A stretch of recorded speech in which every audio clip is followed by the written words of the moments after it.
Hello, Internet. So yeah, Tekken here for my weekly comic book rundown of what I picked up and what I read. So this week I picked up Age of Ultron number 5, Batman number 19, Batman and Robin number 19, Uncanny Avengers number 6, and Uncanny X-Men number 4. So yeah, I finally picked up some DC stuff. I'll get to that. I just read Uncanny X-Men number 4, so I'll be doing that first. So yeah, we pick up where Uncanny X-Men 3 left off, where Cyclops, Emma, and Magneto are at the Jean Grey School. It's really cool what they do here. So basically, it's the same conversation from All New X-Men number 10, but from a different perspective. Because Cyclops is still talking to like Kitty and Iceman and Storm and Wolverine. Now the other X-Men about, we have the school, it's open to new students, blah blah blah. But this issue focuses on the psychic conversation that Emma and the Cuckoo sisters are having. So that was really cool. Because it's like they get there, and then like Emma's just like thinking, hey girls, how you been doing? And like they just have this whole psychic conversation the whole time without talking, like physically, and everybody else is talking. So that was really cool to have like the double conversation going on, like one of like the conversation in the minds and then like the actual conversation from All New X-Men number 10. That's really cool. And then like so they find out that Emma's like powers are broken when they're like reading her thoughts, because they're like, there's something different about you, and then like they figure all this stuff out. And so she like lets them know that like her powers are broke, but then like the three of them team up to like scan her mind and like go into her memories and be like, what happened. And then they see from Avengers versus X-Men when Scott stole the Phoenix Force from Emma to take all the Phoenix Force, and they're like, holy crap, what was that? And then they're like, oh, that's what happened, or that's how your powers were broke when Scott took them and just like took them for himself, and then he broke your powers. And she's like, yeah, that's what happened. And they're all like, oh, we're sorry, blah blah blah. She's like, that's okay, whatever.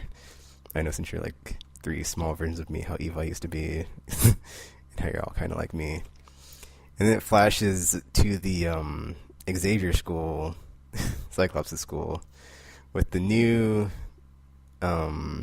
students that they have been recruiting.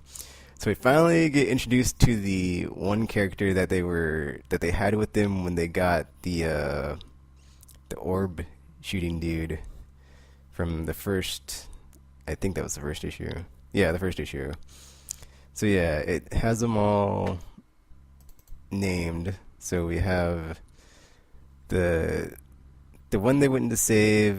His name is Fabio Medina, and then he doesn't have a name yet because like in the last two issues, like they kept calling him Gold Ball or Gold Balls, and he's like, Gold Ball is a bad mutant name, so he hasn't been a new name yet. And his mutant power is to project gold balls out of his body.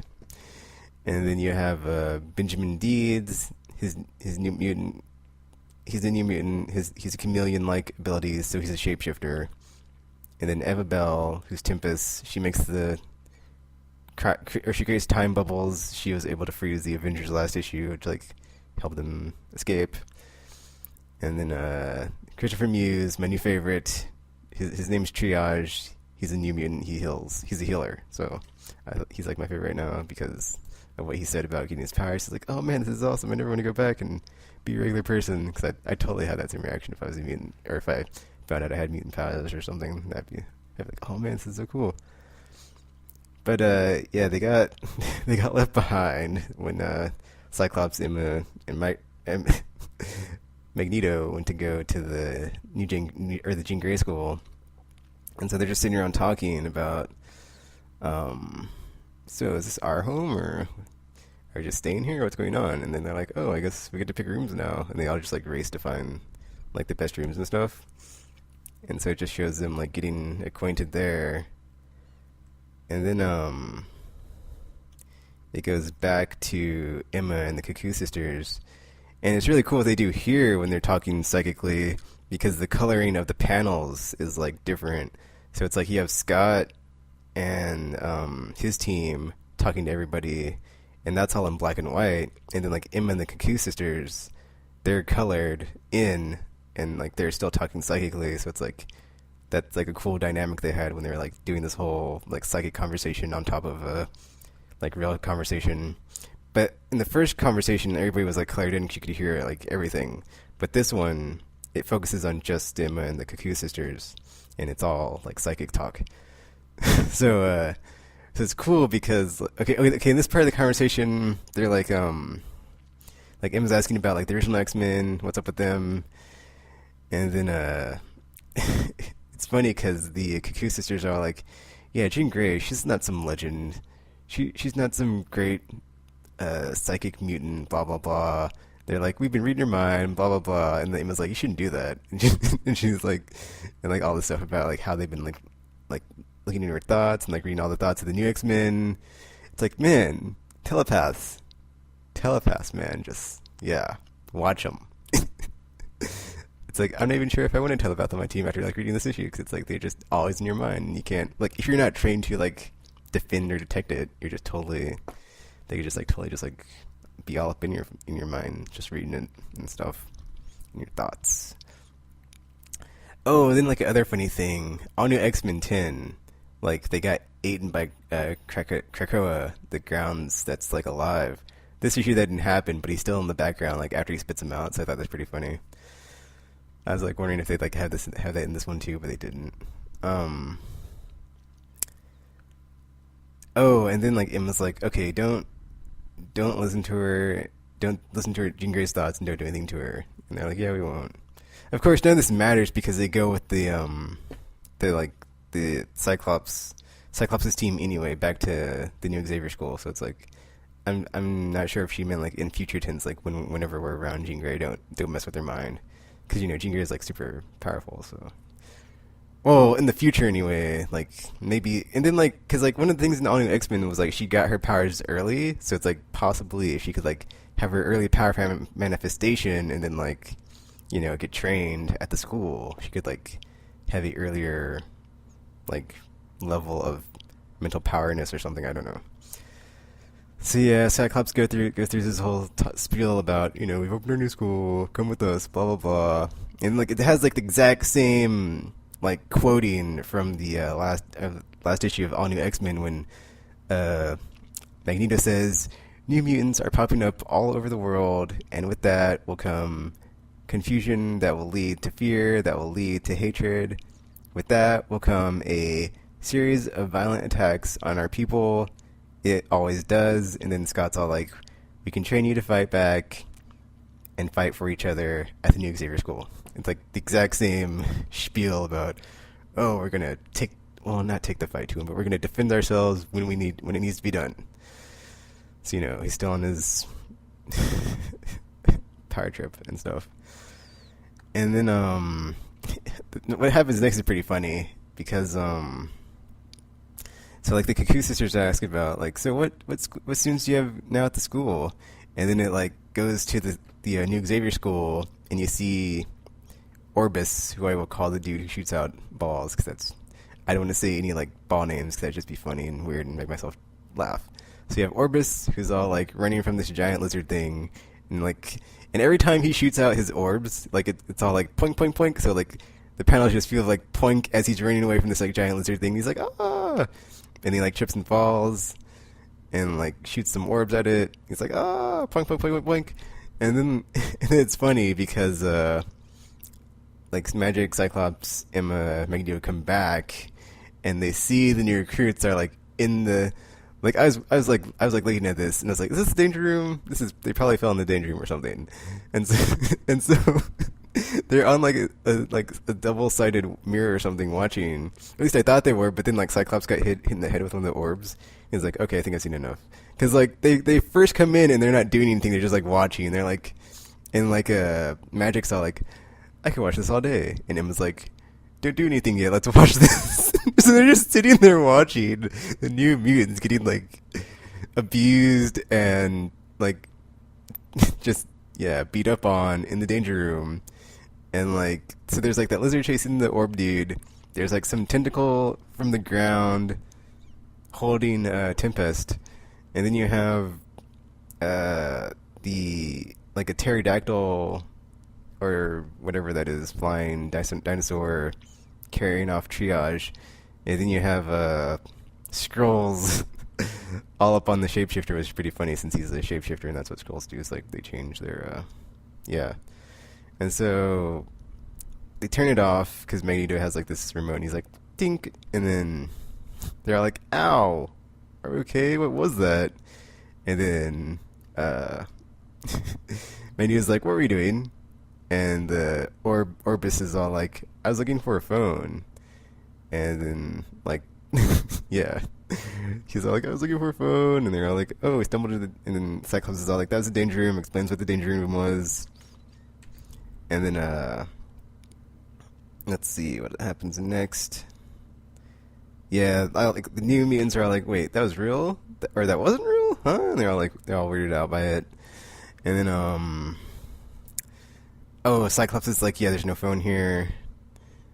It's kind of a kind of semi-scary moment because he's like, "There's no phone here.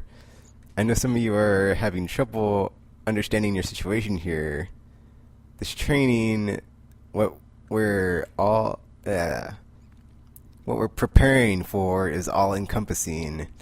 No one can know we are here. No one." And it's just like a panel of his face with like red in the background. It's like, holy crap, Cyclops is like super serious about this. He's still on this crazy power trip. And so it's like, yeah. So then that was weird because like up until then they're like being like super nice to like the New Mutants. They're like, "Yeah, you can come and go as you please," and blah blah blah blah. Now it's like, yeah, you might be kind of screwed with this deal that you might have signed with the devil, and you might be kind of trapped if you try to leave. Because yeah, good luck with that. And then like Magic has like this weird like power manifestation. Because, like, up until this point, she was the only one of the Phoenix Five that wasn't having any issues with her powers. But then she's all like, "Ah, yeah," and then, like, falls on the floor. And then it's like this, like, it seemed to me like she, like, disappears for a second, and then she comes back. But there's, like, this giant fire thing. So I'm guessing it's like the opposite of her powers when she, like, teleports through, what's it called? Limbo? That, like, maybe it's, like, the creatures in Limbo are, like, able to, like, lash out at her outside of Limbo, because that looked like what happened. There's like this giant fire thing, well, not giant fire thing, but this fire monster thing, like, picks her up and like throws her to the floor, and then she comes to and she's like, "I'm fine." And Scott's all like, "Are you sure? Because, you know, you don't look fine. Are you sure you don't need any help?" She's like, "I'm fine, I'm okay," and she like just walks off. So yeah, and then they leave to go back to Xavier School to get the Cuckoo sisters and anybody else, like they did in All New X-Men. And so like they leave again, and then you have the Tempest and the shapeshifter dude all talking about, so yeah, Jean Grey School, what's up with that? And then Tempest is all like, "Man, I still can't get over Captain America probably hates me now since I froze him last issue." And then they're also talking about how they're yeah, how they're gonna need Cyclops and the others to tell them everything, like full disclosure, to like stay, like to like be 100% on the team after what just went down, or I guess not what you yeah, not, I guess if you count the danger room thing, because that would kind of, you know, creep someone out. They just like went into a room and started tagging them. It's like, "What's up? This is danger room." Yeah. So, you know, they're like, "Yeah, we need full disclosure of just like exactly what are we getting ourselves into here by signing up to become an X-Man." Because it might be more than it's cracked up to be. And so they're talking about that and stuff. And then Orbs is like, they're back. And then Cyclops is all like, "Yeah, students, I'm happy to say we have some new blood here at the new Xavier School." And then he shows that it was Angel, my second choice, who joined. So I was thinking it might be Jean Grey because of the reaction of Scott in the last issue, and because like right before Cyclops teleported in, Jean was all like staring off in the space like, "Scott," and so I thought it was either her, just because of like the reaction too of like Cyclops. He's like, "No," and then I think it was Wolverine was like, "No," or something, and it's like just like really intense reactions. That was like my first choice just because of the reactions, but then like second choice, it would make sense for Angel to go because to that point he had been like, "I don't want to be here anyway," even after Jean Grey totally like did whatever she did to him and like made him come back to their side when she just like went into his mind and like messed with it, which was really not nice and stuff. So yeah, Angel is on the team, and the other four original X-Men did not follow him, so I guess the original five are now split up in time to where it's the four at the Jean Grey school and then Angel with Scott.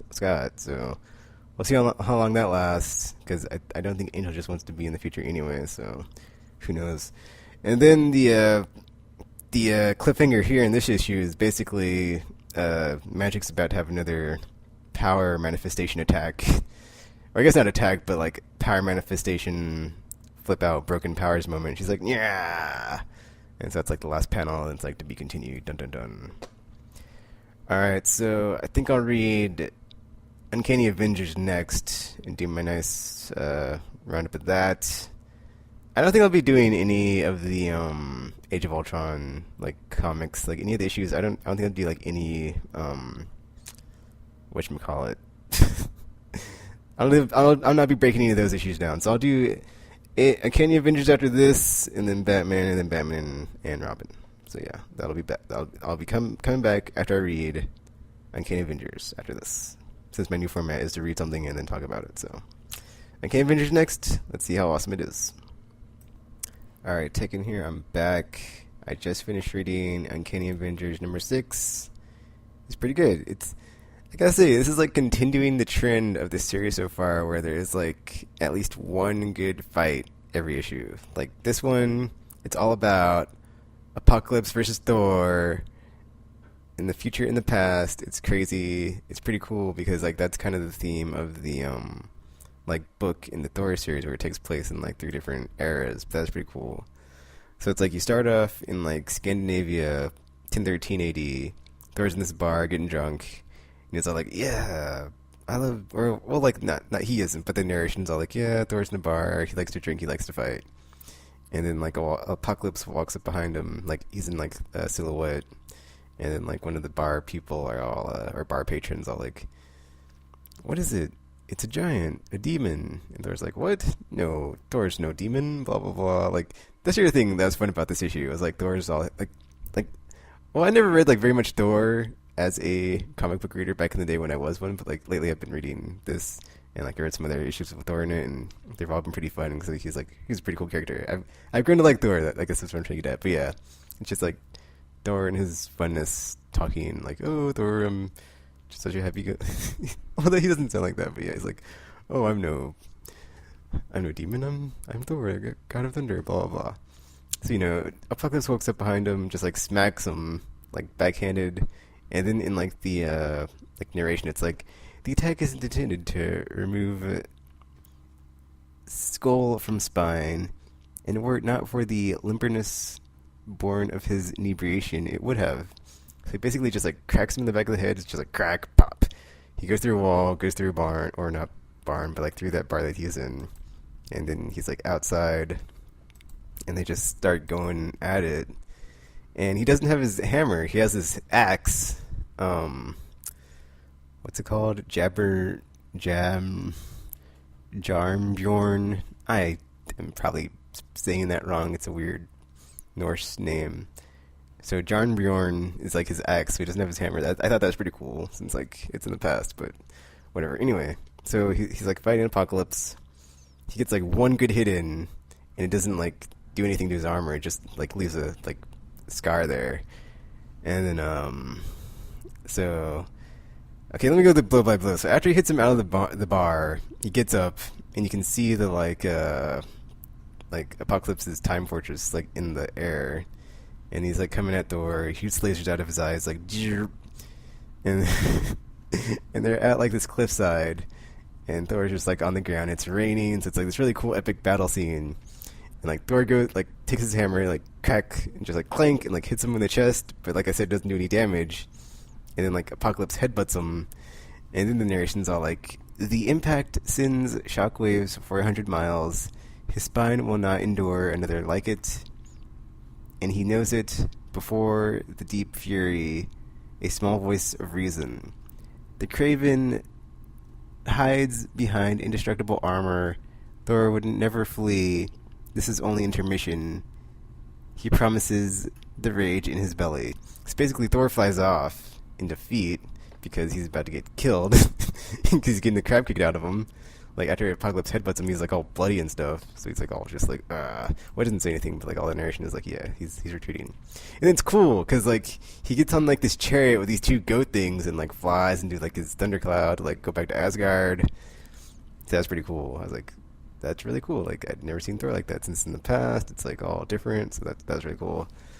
And then Apocalypse teleports back up to his time fortress thing, and then he's all talking to Ramatutankhamun or whatever that dude's name is, who's later revealed to be the Kang dude.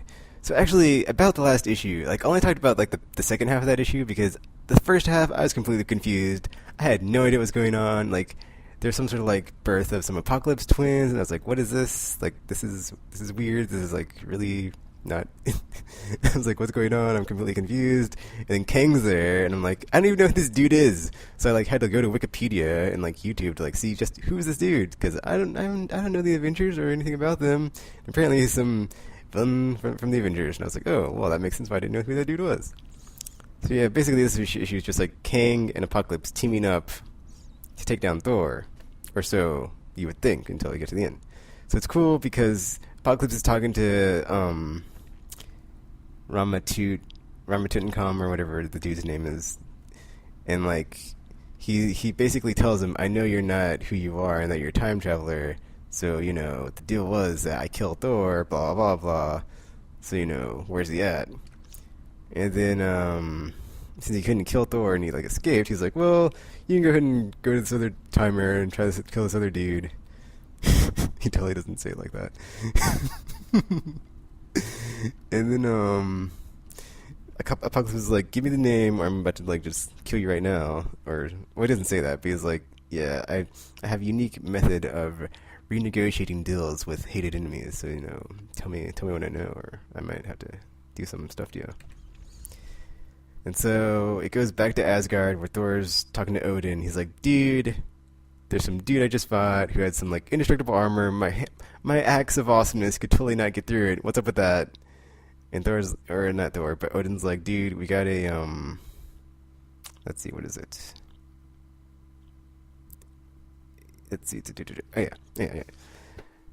He's like, he's like, Thor's all like, dude, tell me how to get through his armor, and then Odin's all like, that is not an option, my son. During the years between the celestial hosts, the sky fathers of the pantheons of Earth made a pact never to interfere with the celestials. And I was completely lost in this conversation.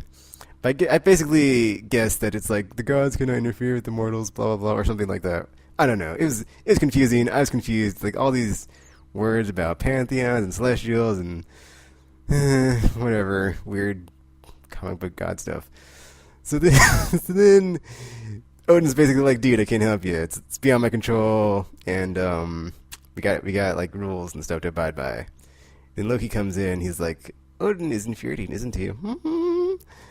Thor's all like, I'm in no mood for your games, brother. And then Loki says, oh well, I only meant to offer you the solution to your dilemma, accept my deeper apologies for the interruption. And then Thor says, Loki, wait, dude, if you know how to like get through this dude's armor, that would be really helpful, blah blah blah. So they end up going to the library where Loki reveals that he's been like banned from it. And he's like, oh, here's a scroll. It's an incantation that you have to say to bless your axe to get through the dude's armor, or whatever.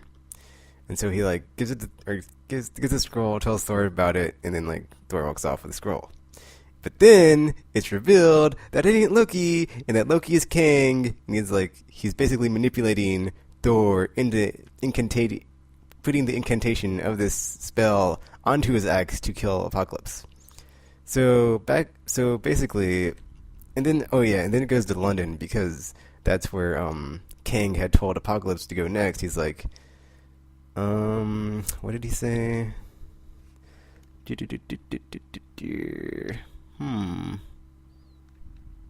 I know he says it. I thought he said it anyway. But basically, he said something about like you're looking for some dude named something something Logan. So it's like one of Wolverine's ancestors. So it's cool because it goes to Logan, and like he's talking to this soldier dude on a bridge, and they're having this conversation about this woman that the dude is like romantically wanting to be involved with. It's really weird. It's kind of funny because they're using like all old timey talk. So it's like I'm not going to repeat it word for word, but it's pretty funny. And so basically, it's revealed that oh, that's his name, Folk Baron Logan. So the dude Logan's ancestor talking to is like, "Ha, Folk Baron Logan, last pagan in London." So I guess he's the last pagan in London, which is funny. Whatever. So yeah, and then like Logan's ancestors are like, "Dude, I'm totally gonna get drunk and like be by all these winches, blah blah blah blah," like funny old time talk. And then the other dude's like, you're he's like, "You're worshiping the wrong gods, blah blah blah blah. They bring me luck, blah blah blah blah." And then bam, he gets zapped by some like killer death ray laser thing as like Apocalypse warps in with his four horsemen and is like just about to go to town on like attacking London. So let's see here. So it's cool because this is the cool part. So after like that dude that Logan's ancestor was talking to like gets zapped, you have a panel where it's like the four horsemen of this era of Apocalypse, and it's got some eyeball dude. I think I took a screen capture of this. There's like an eyeball dude. Okay, by eyeball dude, basically his head and face are an eyeball, and he's got wings like Archangel, kind of, but not 100% the same. And then there's like a death where it's like an ethereal, like Spectre death. You have a Pegasus dead horse, like zombie dude. Okay, it's not okay. So you have a zombie on top of a Pegasus that's a dead horse, which is interesting. And then something I have never seen before, which would be a bear with wings, and I don't even know what to call that. Would that be like a Pegabear, Pegasus bear? Like, how do you? Yeah, whatever. I thought it was cool because I'd never seen anything like that. I was like, that's pretty cool creation to see, like a Native American looking character on top of it with like a archer. So it's like a archer on or like a Pegabear archer thing. Anyway, the eyeball monster thing is all for you. Face the four horsemen of Apocalypse, blah blah blah, and they start attacking all the people, and then like Logan's ancestor starts praying. He's like, "Gods, help me, bring me a guardian," and then the four horsemen are like, "The spirits of the old gods dare not face us. The old gods do not listen for your prayers." And then Thor's voice out of the corner is like, "That is untrue." And he comes in, just decapitates the Pegasus bear thing. That was awesome. I was like, holy crap, that was cool. And just like insta-kill, I was like, wow, that was pretty sweet. And yeah, I took a screen capture of that, so I'll just put like that right there, and I just goosh all over it. Oh, that's so good. So he proceeds to just like wreck the four horsemen in like no time at that. Just like bam, bam, bam, they're down. And then Apocalypse is like, he's monitoring this from his fortress, and he's like, he's killed them. He has killed my horsemen.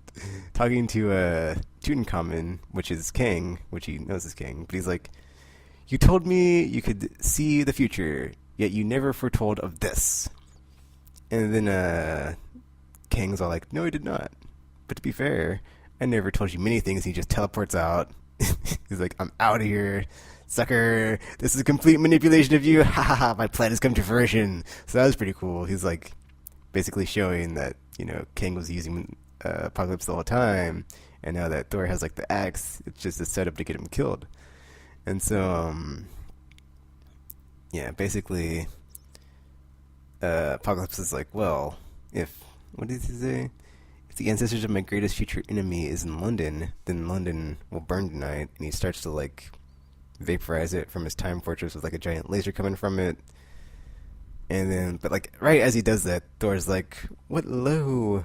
Basically, he attacks him with his new axe, throws it at him. But Apocalypse catches it like 1 inch from his face, and he throws it back at him, hits him in the chest. It's like, oh man, he got him. But then Thor gets back up. He's like, "Haha, you don't know that this is an awesome magic axe that I totally enchanted, blah blah blah blah."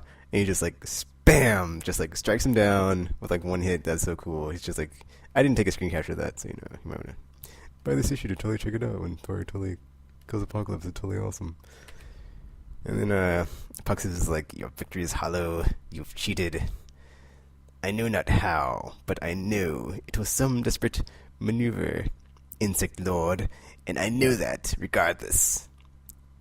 This will be your tomb. And he hits his belly button and like beep beep beep beep beep and like in this like self-destruct sequence.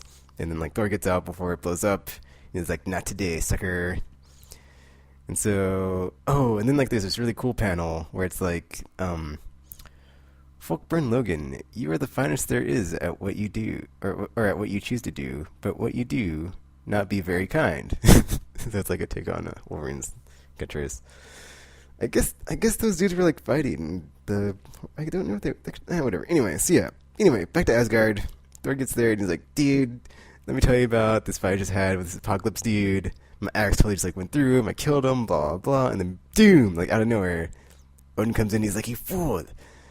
You just, let's see.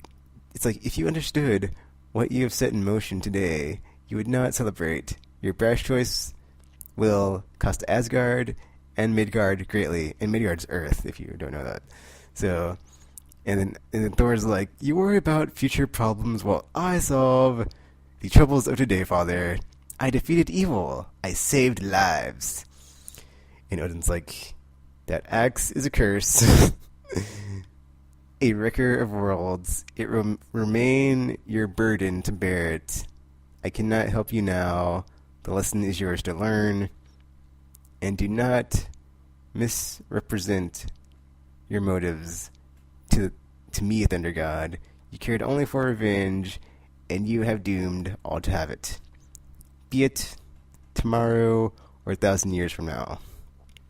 And so we flash forward into the present day, and it's like today, and in Brazil, and then you see it's pretty cool too, because like you have like a mountain, but it's basically been split, like there's like a split between it, and then like the next panel under it is Kang in a tomb, and there's like a corpse there with the axe in its head, and he pulls the axe, and then Kang pulls the axe out, and he says, in a way.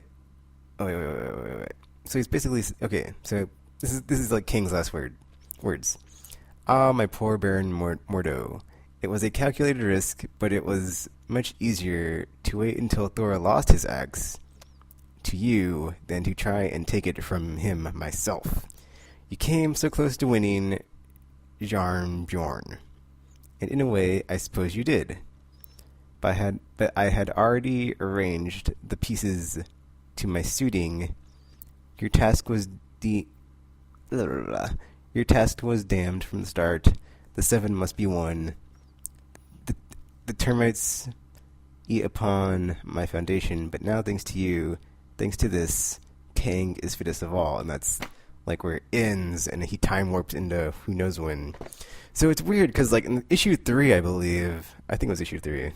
I could be wrong. It's one of the issues before the last issue. Wait a minute. I think that'd be issue 4. Would it be issue 4? Is it 3 or 4? Basically the one after they've fought off Red Skull in Manhattan. At the end of that issue, they find a tomb like the one that King is in now, and it's I think it's Scarlet Witch and Havoc maybe. And they basically say something similar where like they're reading something on the wall and they're in like a similar tomb. It's like the 7 must be one, and they're like talking about it and how like all these clues had like led up to that moment. That like I guess it basically shows that like King had set in place some plan or something. But then you get to like the final panel and it's like this new version of what's that dude's name? Well, I can't even think of it. Oh no! But yeah, okay. Let me look this up real quick because I don't wanna worry about it later.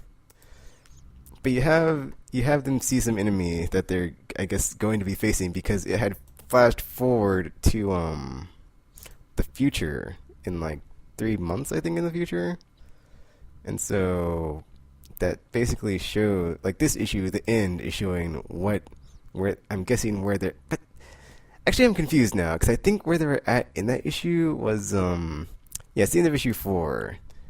I thought they were in New York though. In that issue, they're in some tomb. Let me get there. Hold up. I'm loading it up right now. Oh, I just remember the dude's name or the creature's name. But yeah. So anyway, they had, wait a minute. Oh yeah, it's like 3 months from now, and then you see, but they're not in. I don't think they're in that tomb in Brazil. It must be a different tomb or somewhere. But you see basically a onslaught with Red Skull as the face, and like Xavier's body there in front of him, which is crazy. But it's like another crypt like the one that you just saw in this issue, and they're talking about the what is it? Yeah. It's like, okay, the panel before the last panel, it's like, it's Havoc and Scarlet Witch and Sunfire who are now in the Uncanny Avengers. Because, like, Sunfire just got added the last issue. And so, yeah, it's like, oh, okay, this does tie into King, because it says Immortus, and I think Immortus is, like, a future version of, not a future version, but, like, I don't know if he cloned himself or made, like, a copy, but whatever. I'd have to look it up. King, I don't know anything about, really, so I don't really know too much about the Avengers. But basically, here's the dialogue at the end of that issue. It's like, from the looks of him, I'd agree, because they're in this tomb looking at this corpse. Immortus must have arrived centuries ago before the Apocalypse twins locked the era as Prime. He left a message. Cable was right. That was it, the moment the anomaly began, the moment the 7 became 1. And then it says, yes, indeed, a historic time, the day the onslaught began, and that's when you see the Red Skull onslaught, which is pretty cool, I thought.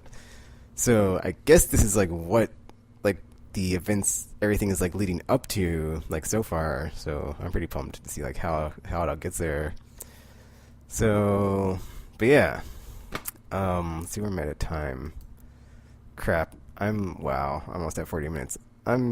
Whatever. So yeah, I guess I'll do 2 parts this week, as not to have it be super long, because I totally just talked about, like, the 2 X-Men comics for like 40 minutes, whatever. So, but yeah, I guess that's where we're headed. And then also, like, looking back on this issue, like, they also mentioned the Apocalypse twins, which were just introduced in issue 5 as well, so everything seems to be running on schedule to get us to this whole onslaught thing, so that'll be cool once we get there. Oh man, it's crazy. But yeah, I enjoyed the issue. I thought it was cool, like the whole Thor versus Apocalypse throwdown the whole time. So, and then next issue, it's going to introduce the Apocalypse twins.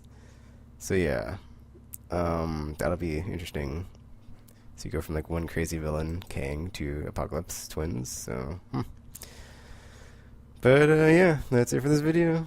And I will do a part 2 of my weekly comic book thing, since I already went over time this week with this one, and I don't want to have like a whole hour video about comics. So this is part 1 for this week, and then part 2 I will be talking about the Batman and Robin comics I picked up and what I thought of them.